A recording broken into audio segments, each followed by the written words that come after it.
책 읽어주는 사임당 책사임당입니다. 오늘 함께할 도서는 음악이 흐르는 미술관 큐레이터 첼리스트 윤지원의 명화 앤 클래식 이야기, 그 책 속으로 바로 들어가 보겠습니다. 구독, 좋아요, 알림 설정은 사랑입니다. 음악과 미술은 같은 시대적 배경에서 변모했습니다. 그렇기 때문에 둘을 함께 다룰 때 더욱 쉽게 이해되고 풍부하게 느낄 수 있습니다. 한 예술을 가장 섬세하게 설명할 수 있는 것은 또 다른 예술입니다. 책 속의 미술 작품과 동시대 음악을 함께 감상하며 언어로는 전하기 힘든 섬세한 감각을 체험하기 바랍니다. 이 책은 예술 입문자에게 보내는 초대장입니다. 최대한 쉽고 간결하게 음악과 미술의 역사를 막힘없이 한눈에 관망할 수 있도록 하고자 노력했습니다. 눈으로는 책 속의 그림을 보면서 QR코드와 연결된 추천 음악을 듣길 바랍니다. 각 시대를 가장 잘 설명할 수 있는 하나의 주제를 선별했고, 이에 따라 핵심적인 음악과 미술 작품들을 수록했습니다. 따라서 이 책이 예술사의 모든 관점을 이야기해 주지는 못합니다. 이 책을 예술사 전반의 큰 틀을 이해하는 계기로 삼되, 나아가 흥미가 생긴다면 직접 예술의 바다로 항해를 시작해야 할 것입니다. 그리스 신화 속 신들은 왜 인간과 비슷할까? 그리스 신화는 매력적인 등장인물과 흥미로운 줄거리로 지금도 많은 예술 작품의 모티브로 활용되고 있다. 실제로 그리스 신들은 인간과 같은 외모로 인간과 비슷하게 사고하고 행동하며 인간의 삶에 관여하는 것을 즐긴다. 그리스 신들은 왜 이렇게 인간에게 관심이 많을까? 기원전 1000년경 온화한 지중해의 작은 항구 도시로 이루어진 고대 그리스에서 사람들은 자연이 주는 아름다움과 평화로움을 마음껏 누렸다. 고대 이집트는 사방이 모래로 둘러싸여 안전하지만 외부와의 교류가 적은 폐쇄적인 사회였고, 그들의 왕이 말하는 것이 곧 법이고 절대적인 진리가 되었다. 그러나 작은 섬들로 이루어져 사방이 탁 트인 그리스는 다양한 집단과 교류하며 사고를 발전시킬 수 있는 개방적인 사회였다. 인간은 무엇이지? 나는 누구일까? 나의 존재는? 이 여유와 개방성, 인간에 대한 고민 속에서 최초의 민주주의 국가인 아테네가 탄생했다. 사람들은 철학을 사유하고 드라마를 감상하며 과학과 수학을 연구했다. 소크라테스, 플라톤, 아리스토텔레스와 같은 걸출한 철학자들이 등장한 것도 이 시점이다. 고대 그리스인들은 이전 시대의 신에 대한 개념과 주술에 대해 회의적이었다. 그들은 무엇이라 정의 내릴 수 없는 원시적인 모습의 신이 아닌 포세이돈, 아폴론, 아테나와 같이 인간의 모습을 한 신을 신봉했다. 인간의 삶과는 동떨어진 사후의 삶을 위한 피라미드를 지은 고대 이집트인과는 달리 고대 그리스인들은 인간과 같은 모습의 신이 자신들의 국가를 수호해 줄 수 있도록 파르테논 신전을 짓는 데 열중했다. 그림 또한 인물의 표현이 한결 자연스러워졌다. 특히 항아리에 그려진 전사의 작별에서 가장 주목할 만한 점은 중앙에 서 있는 인물의 정면을 향한 발이다. 인간의 이성을 중시했던 고대 그리스인들은 발을 보이는 대로, 즉 발가락의 발등이 가려진 상태로 그려놓았다. 눈에 보이는 대로 그리는 것과 더불어 그리스인들은 수학적 비례로 일구어낸 완벽한 균형을 중요하게 생각했다. 다만 팔, 다리, 허리 등 인체의 각 부위를 수학적으로 완벽한 비율로 조합하여 아름답게 보이는 이들의 조각상은 실제 인체와는 다소 거리가 있다. 예를 들어 미론에 원반 던지는 사람은 얼핏 완벽한 운동 자세를 취한 것으로 보이지만 우리가 따라할 수 없는 자세라는 사실이 연구를 통해 밝혀졌다. 격하게 운동을 하면서도 표정이 일그러지지 않고 냉철하고 이성적으로 보이도록 묘사하여 진지하고 엄격한 느낌을 준다. 고대 그리스인들은 음악이 인간에게 꼭 필요한 교육이라 여겼다. 듣기 좋은 음악은 인간을 온화하고 건강하게 만들며 듣기 불편한 음악은 인간을 공격적이고 불안정하게 만든다고 생각했기 때문이다. 매일 소음 속에서 사는 사람과 감미롭게 아름다운 소리를 듣는 사람의 정서는 확실히 다를 것 같긴 하다. 따라서 그리스인들에게 음악은 수학과 과학만큼 중요한 교양이었다. 음악은 우주에 영혼을 부여하고 정신의 날개를 달며 상상의 나래를 펼치게 한다. 그리고 모든 것에 생명을 불어넣는다. 플라톤. 인간 중심의 생각은 음악에서도 나타난다. 음악을 들어보면 이전보다 한결 밝아진 장조의 멜로디 덕분에 이집트의 무덤 속에서 바깥 세상으로 나온 듯하다. 우리가 따라 부를 수 있을 듯 이 음악은 비교적 친숙하게 느껴진다. 가사도 인간의 삶을 이야기하기 시작했다. 삶이 영원 불멸하지 않으며 찰나일 뿐이라는 사실을 받아들이기 시작한 그리스인들의 문학적 면모와 인간적 성찰이 잘 드러난다. 그대 살아있는 동안 빛나기를, 삶에 고통받지 않기를, 인생은 찰나와도 같으며 시간은 모든 것을 앗아갈 테니. 세이킬로스의 비문. 피타고라스가 발견한 음악도 숫자라고? 이성을 중시했던 고대 그리스인들은 미술에 수학적 비례를 도입했던 것처럼 감성적인 음악에도 이성적인 수학을 사용했다. 특히 위대한 수학자 피타고라스는 수학으로 아름다운 소리를 발견하고자 했다. 피타고라스는 우연히 길을 걷다 대장장이의 망치 소리를 듣고 물체의 크기에 따라 소리가 달라진다는 사실을 깨달았다. 그리고 크기가 다른 종들을 매달고 실험을 한 결과 종의 크기가 작을수록 높은 음이, 클수록 낮은 음이 난다는 원칙을 밝혀냈다. 덧붙여 이러한 음의 차이는 진동수에 의한 것이며 모든 소리는 진동에 의해 발생한다는 사실 또한 발견했다. 실제로 우리의 목소리 또한 성대의 울림, 즉 진동에 의해 발화된다. 수학자였던 피타고라스에게 음은 진동이었고 곧 울림의 횟수였다. 그는 소리를 진동수, 즉 숫자로 정리했다. 그리고 그 중에서 듣기 좋은 소리를 정했는데 그 음들이 오늘날 도레미파솔라시라 불리는 음정들이다. 물론 이 시점에서는 아직 음정에 정확한 명칭이 붙여지지 않았지만 말이다.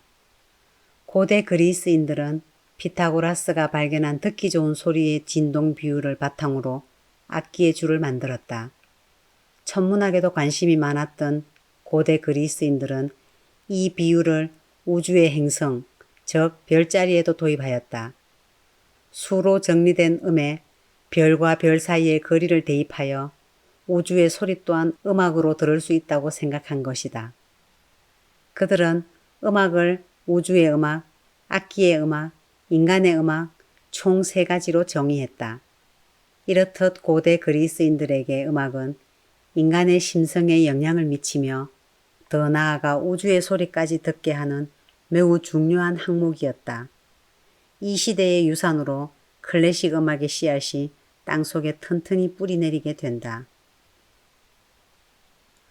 르네상스에 거장이 많이 탄생한 이유는 무엇일까?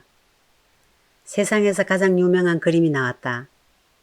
모나리자를 그린 레오나르도 다빈치뿐만 아니라 미켈란젤로, 라파엘로 등과 같은 거장들 모두 르네상스 시대의 예술가들이다.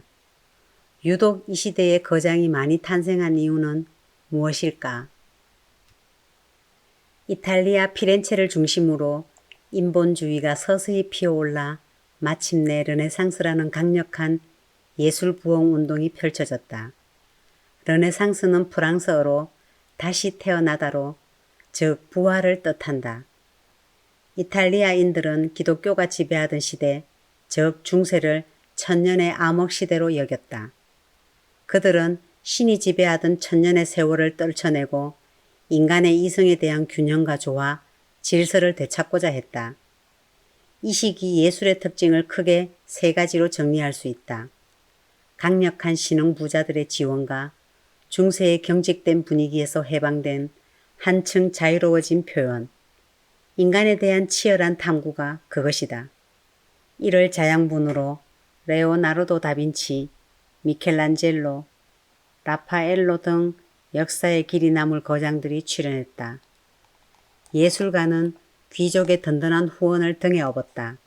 귀족은 자신들의 부를 과시하는 한편으로 교회의 그림을 헌정하기 위해 화려하고 멋진 작품을 의뢰하는 데 돈을 아끼지 않았다.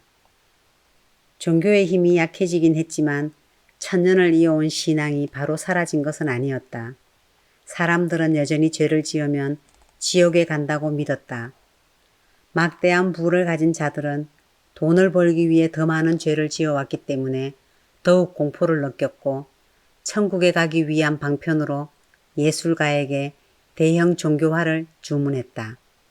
이러한 그림들에는 주로 그림을 주문한 귀족이 예수나 성모 마리아에게 기도하는 장면이 담겼다. 미술은 여전히 주제에 있어서는 종교를 벗어나지 못했지만 적어도 그것을 표현하는 방식에 있어서는 미술가의 기량을 뽐낼 수 있게 되었다.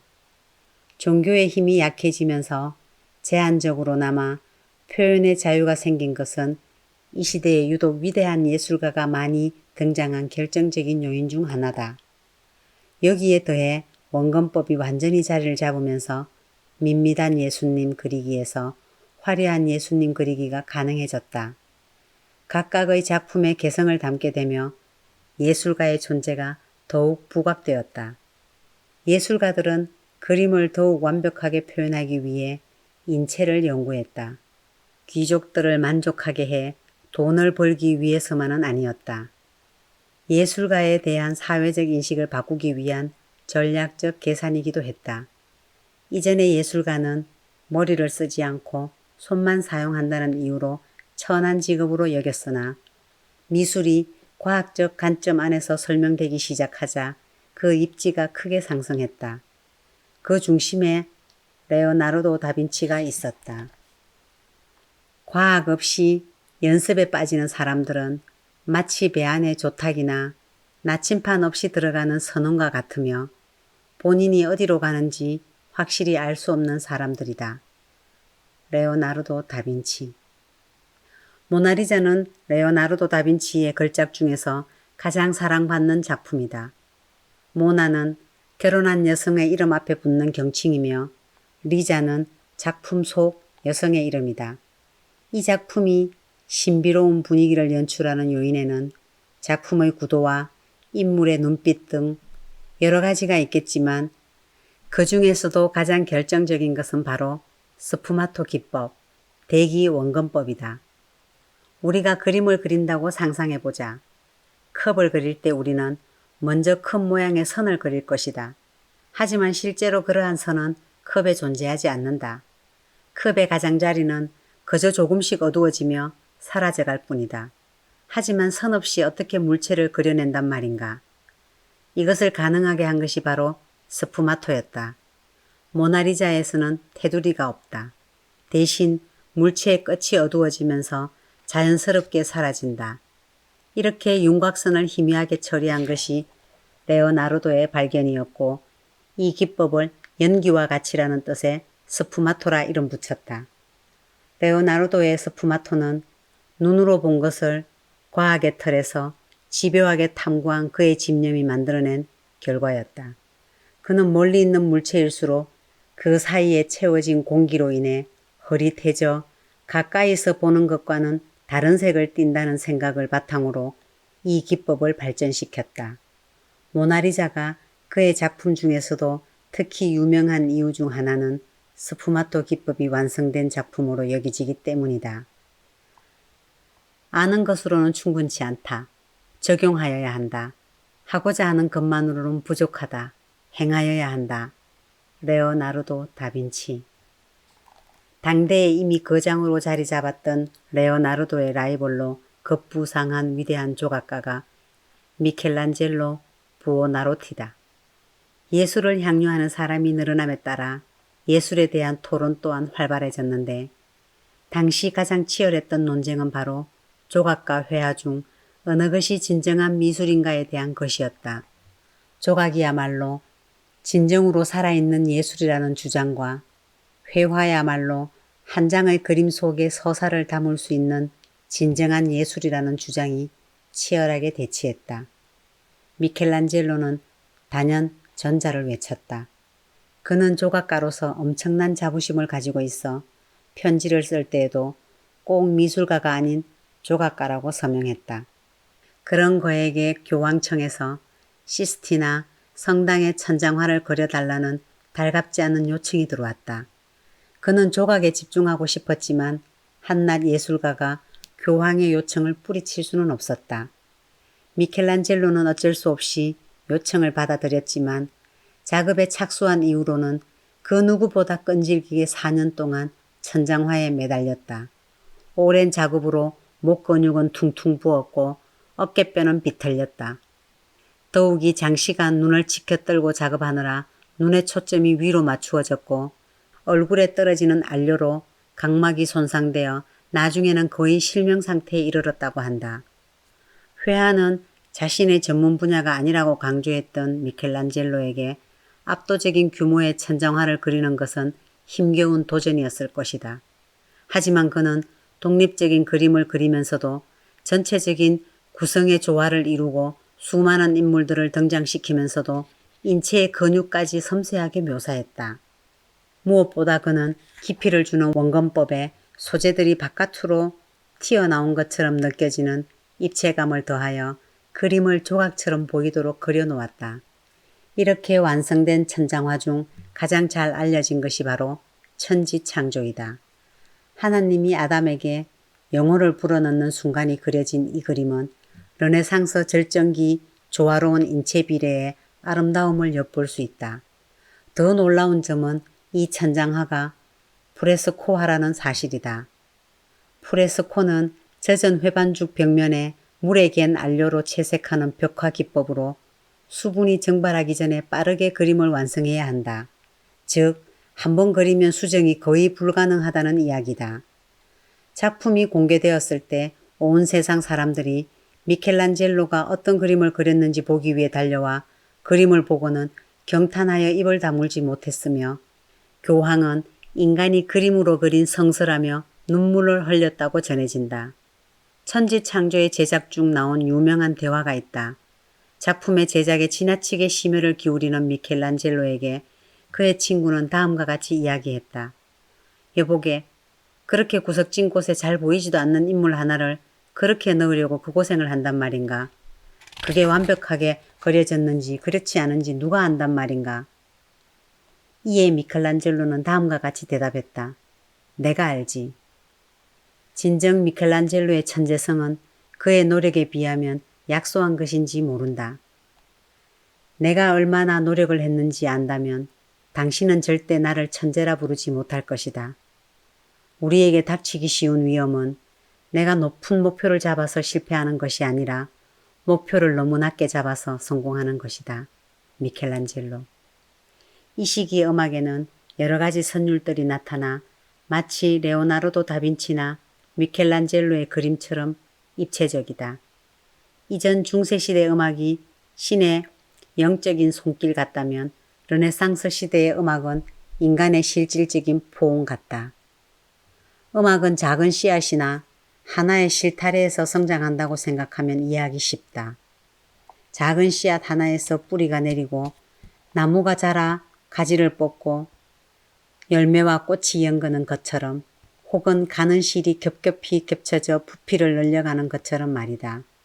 원시시대의 북이나 피리 소리가 이집트에서 선율이 되었고 그리스에서는 반주와 노래가 곁들여졌으며 이제는 다양한 박자가 생겨났다. 피타고라스의 씨앗이 무럭무럭 자라나 뿌리를 내려 이제 가지들을 뻗기 시작했다. 미술에서처럼 음악에서도 르네상스 정신, 즉 인본주의 영향이 나타났다.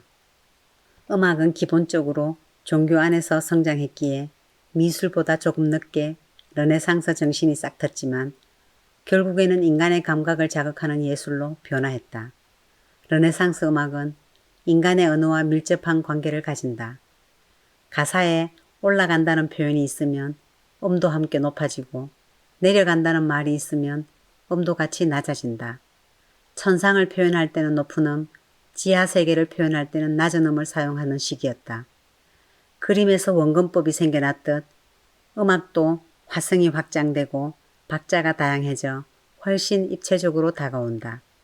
실제로 르네상스 음악가 조스캥 데 프레의 음악을 들어보면 이전보다 복잡하고 다양한 화음을 느낄 수 있다. 미술에서 그러하듯 유력한 후견자로 급부상한 귀족들은 그에게 연주료를 아끼지 않고 앞다투어 마음에 드는 음악가를 초빙하고자 했다. 이에 더해 음악을 연구하는 모임인 카메라타까지 결성했다.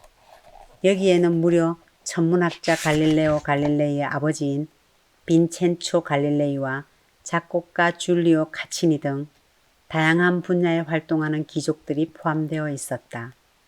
지금의 노래는 무슨 말인지 도통 알아들을 수가 없어. 너무 많은 가사들이 뒤섞여 한꺼번에 들리니. 고대 그리스의 정신을 되살리면서도 가사를 잘 들리게 할 순 없을까? 당시 카메라타의 가장 큰 고민은 여러 가사와 선율이 겹쳐지며 음악이 점점 난해해진다는 것이었다. 지금 우리가 듣기에는 전혀 복잡하게 느껴지지 않지만 당시의 사람들에게는 전에 없던 풍부한 선율은 우리가 오늘날 현대음악을 어렵게 느끼듯 복잡하고 기이한 것이었다. 이에 카메라타는 알아들을 수 없을 정도로 복잡해진 음악을 정리해보고자 했다. 이 복잡한 가사와 멜로디언들을 어떻게 정리한담? 고대 그리스 가장 유명한 예술이 뭐였지? 그건 연극이었지. 맞아, 연극이 있었지. 노래 가사를 연극의 대사처럼 활용한다면 내용을 확실히 전달할 수 있겠군. 이를 연극의 극과 극 사이 쉬는 부분에 넣어 막간극처럼 만들어 보세. 음악에서도 고대 그리스의 정신을 되찾기를 원했던 이들은 고대 그리스 시기에 가장 흥행했던 예술 양식인 연극을 음악에 가져왔다. 또 가사를 기존의 노래하는 방식으로만 다 담기 어려웠기에 빠르게 말하듯이 노래하는 기법인 레치타티보를 만들어냈다. 우리가 오페라를 볼 때 말인지 노래인지 어색하게 생각하는 바로 그 부분이다. 이 작은 막간극은 점차 다양한 기법이 발달하여 훗날 오페라가 되어 엄청난 인기를 누린다. 악보가 남아있는 당시의 막간극 중 가장 오래된 것은 야코포 페리의 에우리디케다. 고대 그리스 신화를 모티브로 했다는 점에서 주제가 이전 중세의 하나님을 위한 음악에서 벗어났다는 것이 드러난다. 요정 에우리디케와 음악의 신 오르페우스는 결혼하여 행복한 나날을 보낸다. 하지만 에우리디케가 숲속에서 아리스타이오스의 구애를 피해 도망가다가 독사에게 물려 죽게 되고 슬픔에 빠진 오르페우스는 지하세계의 신 하데스에게 그녀를 만나게 해줄 것을 간청한다. 오르페우스의 음악에 감동한 하데스는 지상으로 올라갈 때까지 절대 뒤를 돌아봐서는 안 된다는 조건 아래 둘을 돌려보내 주었지만 오르페우스는 입구에 닿을 무렵 아내가 잘 오는지 궁금해 끝내 뒤를 돌아보고 만다. 결국 에우리디케는 다시 지하세계로 떨어졌다는 이 비극적인 이야기가 초기 막간극의 내용이었다. 음악은 확장과 정리를 거듭해가며 입체적이면서도 명료하게 전달될 수 있게 되었고 미술은 르네상스 거장들의 활약으로 회화, 조각 등 모든 양식이 완성되어 더 이상 나아갈 곳이 없다고 여겨졌다. 르네상스 예술이 황금기를 맞이하는 동안 교회는 더욱 심하게 타락하여 돈을 받고 면죄부를 판매하는 지경에 이르렀다. 이에 16세기경 유럽에서는 기독교에 반발하는 움직임이 광범위하게 일어났다. 결국 독일의 신부였던 마르틴 루터가 1517년 면죄부 판매를 비판하는 95개조 반박문을 발표하며 종교개혁이 시작되었고 그를 중심으로 신교가 창설되었다. 기독교가 분열되며 종교의 힘은 더 약해졌고 결과적으로 17세기 유럽에는 가장 강력한 인간의 시대, 즉 왕의 시대가 도래했다. 예술의 중심은 이제 왕족과 귀족들로 이동한다. 이제 마지막 읽겠습니다. 예술이 우리에게 주는 것. 아는 것이 적으면 사랑하는 것도 적다. 레오나르도 다빈치. 프랑스 유학 시절 파리 봉푸트 센터에서 몬드리안의 작품을 실제로 보고 의외의 실망을 느꼈다. 그의 작품에서 어떠한 감흥도 느껴지지 않았기 때문이다. 그런데 나와 달리 사람들이 작품 앞에서 생각에 잠겨 있었다. 나는 조금 오기가 생겼다. 나는 왜 저들처럼 느끼지 못하는 걸까? 싫어하더라도 몬드리안에 대해 알아보고 그때도 싫으면 정말 싫어해야겠다라는 마음으로 몬드리안의 작품과 생애를 공부하기 시작했다. 그리고 몬드리안의 철학과 제작 의도를 이해하고 나니 과연 그의 작품이 다르게 보였다. 내가 처음 몬드리안의 작품에서 찾으려 했던 것은 고전적인 아름다움이었다. 그러나 이제 여러분도 몬드리안의 작품에서 고전적인 아름다움을 찾으려고 하는 것이 얼마나 잘못된 생각인지 알 수 있었을 것이다. 나는 몬드리안의 작품에서 보아야 할 것은 보지 않고 보이지 않는 것을 찾았기 때문에 실망할 수밖에 없었다. 이 경험은 내가 이해할 수 없거나 싫어한다고 여겼던 것에 대해 다시 한번 생각해 보게 되는 계기가 되었다. 예술이 내 삶에 준 중요한 깨달음이었다. 몰리에나 혐오감은 나의 무지에서 비롯된 것이 아닐지. 예술 작품을 보고 듣는 것은 시공간을 초월해 사람을 만나는 일이다. 아무리 위대한 작품도 결국 사람이 만들어낸 것이기에 예술을 알아간다는 것은 곧 타인을 이해하는 일과 같다. 처음엔 이해할 수 없었던 작품을 이해해가면서 궁극적으로는 그럴 수도 있겠다며 나와 다른 것을 인정하는 것. 이렇게 예술로 한 사람의 마음을 변화시키는 것. 이 과정 자체가 예술이 아닐까. 예술로 이해의 지평을 넓혀 한층 여유롭고 풍요로운 삶을 살길 바라는 마음으로 이 책을 썼다. 여러분이 이 책을 통하여 예술을 즐기고 예술을 즐기는 방식으로 세상을 향유하며 예술적인 삶을 살아간다면 더없이 감사하고 행복할 것 같다. 아는 것이 많으면 사랑하는 것도 많다. 감사합니다.